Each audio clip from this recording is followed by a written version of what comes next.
ام المؤمنین عائشہ رضی اللہ عنہا بیان کرتی ہیں کہ رسول اللہ صلی اللہ علیہ وسلم جب کسی مجلس میں بیٹھتے یا نماز پڑھتے تو چند کلمات کہتے۔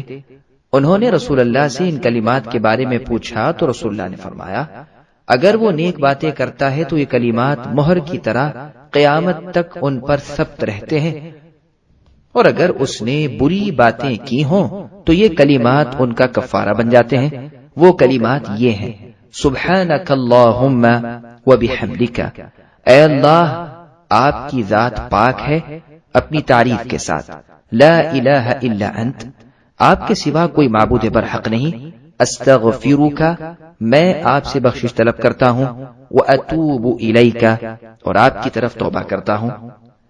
دیکھیے عمل الیوم واللیلہ للنسائی، حدیث رقم 400۔ سبسکرائب کیجئے ہمارے چینل اور دبائیے بیل کا آئیکن تاکہ آپ کو ریگولر نوٹیفیکیشن اپڈیٹس مل سکے۔